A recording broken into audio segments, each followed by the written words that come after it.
আমার বাবা খুবই সংগ্রামী মানুষ ছিলেন। তিনি আজীবন সংগ্রাম করে গেছেন।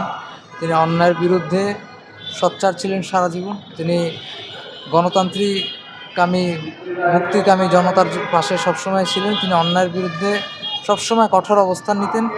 এটার কারণে তার ওপর প্রচুর অন্যায় এবং জুলুম হয়েছে, কিন্তু তারপরেও তিনি তার যেই অন্যায়ের বিরুদ্ধে অবস্থান, সেখান থেকে এক চুলও সরে আসেননি।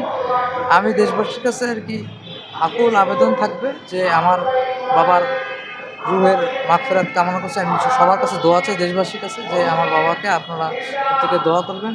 এবং আমার কাছে তো আমার বাবা পৃথিবীর সেরা বাবাই ছিলেন।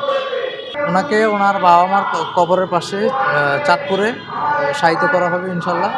আর ওনার শেষ ইচ্ছা আসলে তেমন উনি বলে যাওয়ার কোনো সুযোগ হয়নি, কারণ উনি দীর্ঘদিন চিকিৎসার মধ্যে ছিলেন এবং হঠাৎ করে ওনার স্বাস্থ্যের অবনতি হওয়ার পরে আসলে ওরকম সুযোগ হয়নি যে উনি শেষ ইচ্ছা জানিয়ে দিতে পারবেন। 17 মাস উনি কারাবরণ করেছেন এবং সম্পূর্ণ মিথ্যা মামলায়। ওনার নামে যেই ধরনের অভিযোগ আনা হয়েছে সম্পূর্ণ মিথ্যা অভিযোগ, সম্পূর্ণ বানোয়াট মামলা। এবং ওনার এই 17 মাসের কারাভোগের ফলস্বরূপই আজকে উনি এতটা অসুস্থতা অবস্থায় পড়েছিলেন, এবং এই অসুস্থতা শেষমেশ পরিণতি এটাই যে আজকে তিনি আমাদের মাঝে আর নেই।